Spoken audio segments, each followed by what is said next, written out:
Israel और Lebanon के बीच जो युद्ध विराम का समझौता हुआ है उसे 48 घंटे भी नहीं हुए दोस्तों, और इसराइल लगातार युद्ध विराम का उल्लंघन कर रहा है। बात यहां तक सीमित नहीं है, वो बेकसूर नागरिकों पर, लेबनान के अंदर बेकसूर नागरिकों पर हमले जारी रख रहा है। इस बीच ईरान की तरफ से आई है एक नई परमाणु चेतावनी। ईरान ने कहा है कि 10 से 12 साल ईरान बहुत गंभीरता से, शिद्दत से एक शांतिपूर्ण परमाणु नीति का निर्वहन कर रहा है, अनुसरण कर रहा है, मगर पश्चिमी देश जो हैं लगातार उस पर प्रतिबंध लगा रहे हैं।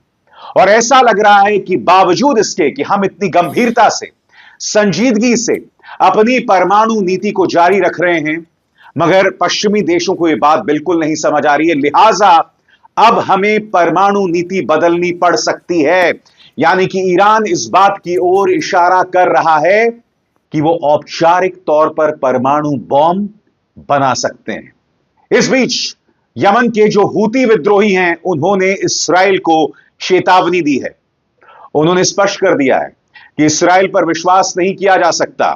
आज लेबनान के साथ युद्ध विराम के समझौतों की धज्जियां उड़ा रहा है इस्राइल। कल अगर गजा में भी युद्ध विराम होता है तब भी इस्राइल उसका पालन नहीं करेगा। इसीलिए यमन के हूती विद्रोहियों ने कहा है कि हम इस्राइल को सबक सिखाएंगे। मैं आपको स्पष्ट कर दूं दोस्तों कि लाल सागर में यमन के हूती विद्रोहियों ने न सिर्फ इस्राइल बल्कि अमेरिका के भी नाक में दम कर रखा है। मैं आपको कुछ देर बाद बताऊंगा कि इस्राइल ने किस तरह से युद्ध विराम का उल्लंघन किया। साथ ही इंतजार कीजिएगा कि ईरान किस तरह से बदलने जा रहा है अपनी परमाणु नीति। मगर सबसे पहले यमन के जो हूती विद्रोही हैं, उनकी चेतावनी आपके स्क्रीन पर। लेबनान में हिजबुल्लाह के साथ इस्राइल के युद्ध में 2 दिन के युद्ध विराम के बाद यमन के हूती ने कहा इस्राइल पर हमले जारी रखेंगे।